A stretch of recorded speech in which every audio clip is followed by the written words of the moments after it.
Žmona deivė. Kitą kartą buvęs vienas medžiotojas. Jis vaikščiojęs po mišką ir užėjęs miške tokius gražius namus. Įeinąs, žiūris, kieme gražus jautis prie tvoros pririštas. Daugiau įeinąs į vidų, randas vienuose šilkuose apsirėdžiusią ponią. Ta ponia paliepusi jam įeiti į gražų kambarėlį. Jis ten įėjęs ir žiūris pro langą.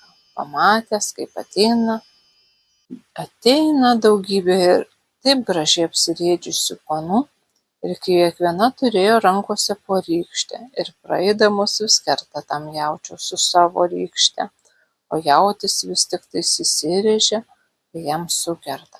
O ponia vis kiekvienai pasako, kas reiks daryti rytojaus dieną. Tu tą ir tą gyvulį nukirsk, tau tas ir tas žmogus nukirsti. Jau visos nuėjo, žiūri medžiotojas pro langą, dar viena, visų paskutiniausiai ateina, bet ta už visas gražesnė. Kai eidama pro jautį, kai sukirto, jautis tuoj krito ant žemės ir gatavas. Kai jie atėjo pas ponią, ponia jai pasakė, tau rytoj teks mūsų miško medžiotojus nukirsti. Kitaip suėmusi baimė, kad neišmanąs ar eiti, ar stovėti. Išleidus panas, ponia išleidusi jį iš kambario ir sakanti, ar tu girdėjai, ką tau gražioji pana rytoj padarys? Girdėjau, sako jis nusigandęs, ar tebėra tavo motinos visi vestuviniai drabužiai? Rodos dar tebėra, atsakė medžiotojas. Kai tu rytoj eisi rugių pjauti, pasimk visus motinos vestuvinius drabužius, susirišk 12 kulelių rykščių, išsinešk kartu į lauką ir pasidėk ten pat. Kai kirsi 3 rugių pėdą, pamatysi gyvatę. Tuoj griebk su savo motinos vestuvine nosinaite ir spausk jai buožę ir pagauk lupti su tomis rykštėmis.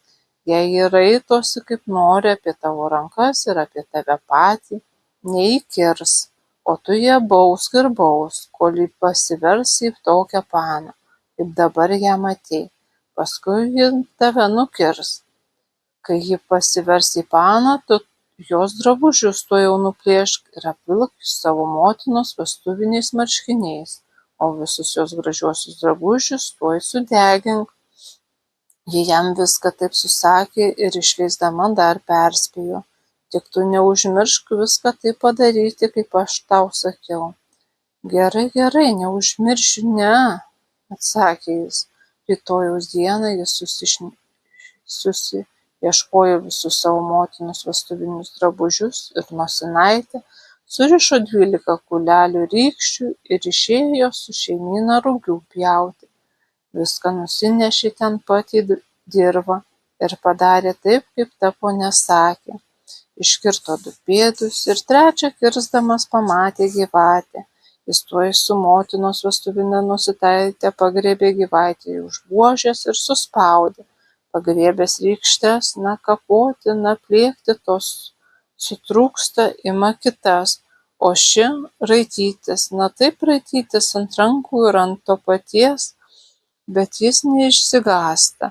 Jis duoda ir duoda rykštėmis, baigia jau ir rykštes trupinti, o ji kaip neatsiverta į paną, taip neatsivirsta. Kai ėmęs kapoti 12 kuleliu, pasivertusi jį į tokią pat gražią panelę vienuose šilkuose pasirėdžiusią, kokią vakar matė, pasivertusi ir pana prašo, leisk aš tave pabučiuosiu. Jis tuoj nudrėskęs jai tuos gražiuosius drabužius, apdarė savo motinos vestuviniais marškiniais, o paskui ir visais kitais drabužiais ir pristatęs rugių rišti. Jis pjaunąs, o ji rišanti. Tuoj po rugių pjūties jie susituokė ir ilgai gražiai gyveno. Jos gražiuosius drabužius manė sudeginti, bet jam pagailę, tai parnešęs namo, pakėlęs klėties grindis ir pakišęs juos ten, kad ir gerai jie gyveno, bet jo žmona vis kažką atsimindama dūsaudavosi. Jai čia nesą taip gera, kaip buvo tenai. Vieną vakarą ėmusi jį labai bučiuoti, ojoj sakanti, leisk, kas man atiduotų tuos mano drabužius, tai aš nebežinau, ką gera tam padaryčiau. Argi tau taip labai jų reikia? Oi, kaip reikia, labai reikia. Jis atkėlęs klėties grindis, paėmęs ir padavęs jai tuos drabužius, o ji tuoj apsirengusi, atsisveikindama jį pakšt ir pabučiavusi, jis tuoj kritęs negyvas, o ji vėl pavirtusi gyvate.